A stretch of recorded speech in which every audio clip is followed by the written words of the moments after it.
Hello, my name's Guy Fleming. I'm from the Geological Survey of New South Wales, and I'm here to talk to you today about the geotrails we're developing across regional New South Wales. Firstly, I'd just like to acknowledge the traditional owners of the land on which we meet today and pay my respects to elders past, present and emerging.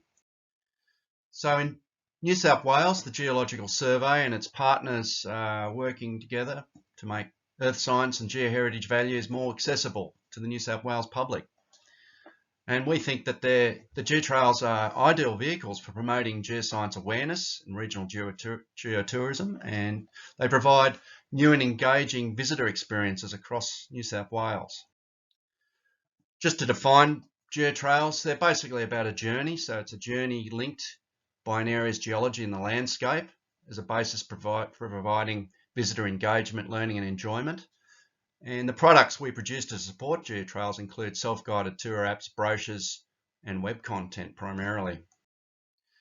Best practice geotrails have another number of common features, we think. They're best when they use existing routes, I think, and they've got to form logical journeys.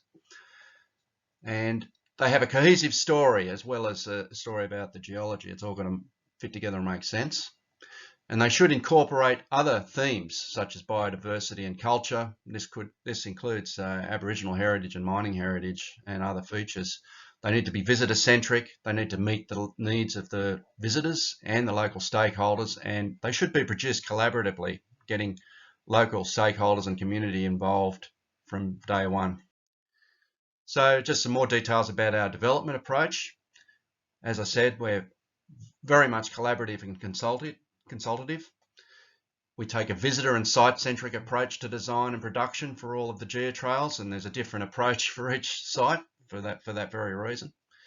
And we like to augment and complement existing site features and visitor experiences at that site. So it's a way of being respectful and also realising additional opportunities and avoiding duplication. We certainly try to include educational and curriculum aligned resources as a product from these geotrails. They're ideal for that.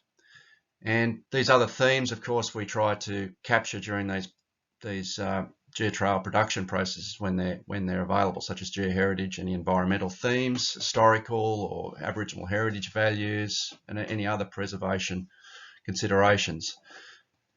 And for practicality, you need to make sure that visitor safety is considered during the development, and that could include information about the amenities, the preferred routes, infrastructure that makes it safer or more enjoyable for people to experience these geotrails. So you should always consider that in your development.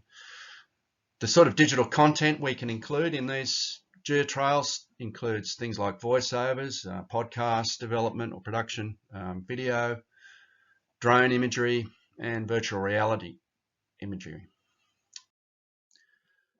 Geotrails are a great way to promote geotourism, and they represent a really fantastic post-COVID opportunity for regional locations, and they can add new value to existing sites and tour routes that are already out there. They can be produced relatively quickly and at low cost and low impact, and they can be designed to be COVID aware or COVID safe, managing social distancing concerns. And they do this because they're self-guided, so you can cater for small groups. People can be safe in those groups. They're very much place-based, so it's great. They can get them out in the regions, away from crowded places, and they're inclusive, so there are many options with that. Geotrails also promote education.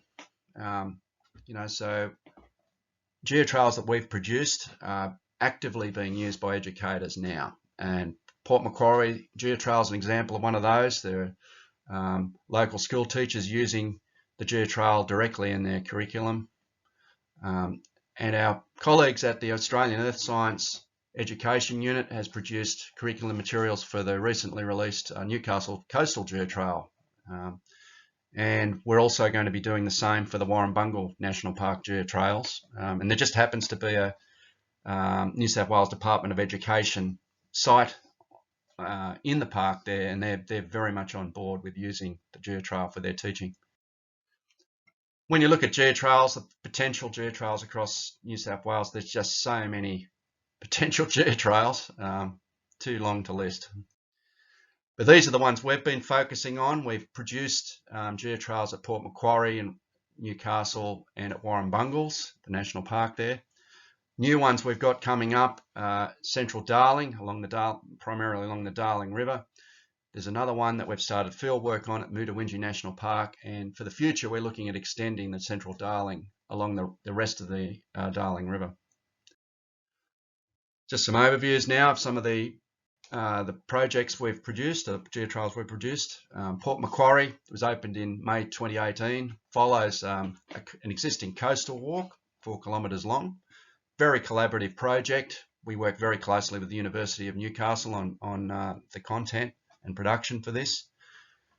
It has a self-guided tour app, brochure, web content.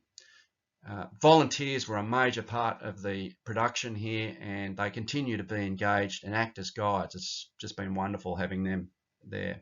And as I said, the local science teachers are very much engaged in using this geotrail for their teaching purposes. This is an example of the theme. It's mostly about plate tectonics. It's a really great story in those amazing rocks exposed along the walk. Very fortunate. Newcastle Coastal Geotrail, that's recently released in August 2020. It's quite a mixed story. It's mostly about the history of the landscape, how things have got there, things that have gone on in the past. It follows the existing Bathers Way walk, a lovely walk along the coast for 7 kilometres. And this was primarily a collaboration between the University of Newcastle and the City of Newcastle. And this just shows the route, as you can see, following the coastline. Warrumbungle National Park geotrails. This is a fantastic site for geology and telling stories about geology, because it's all about the story of a volcano. So we've developed a series of geotrails here which follow existing walks, and they cater for a variety of user needs. It's very strong collaboration with national parks, as you can imagine, the local council and traditional owners and other stakeholders. And we produced a self-guided tour app here, brochure and web content, which is coming soon. Hasn't been officially released, but it's all basically ready to go. And we'll be developing educational materials here as well. And this just shows you the route. It's a really big exercise. There's a total of 5 separate tours and a total of 76 geotrail stops included in the content. It's really quite exciting. New geotrail projects we've got in development, Central Darling. It's mostly a road-based tour. It's covering about 800 kilometres. Very ambitious, I guess, but it'll integrate Mungo National Park, Kinchega National Park, go through Wilcannia, head up through White Cliffs to Paru Darling National Park. And it follows the pre-existing Darling River run, or part of it anyway.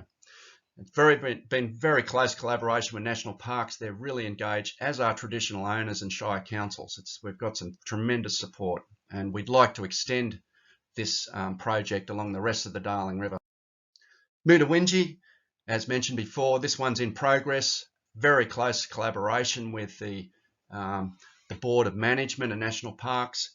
Aboriginal heritage will be a major feature, as well as geology. Very exciting.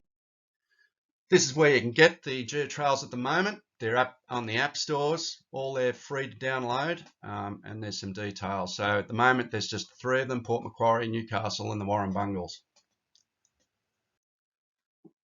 And look, it's very important to acknowledge that these geotrails would not be possible without the collaborative relationships we've got with regional partners and contributors. That's been one of the most enjoyable parts of the project, working with these people.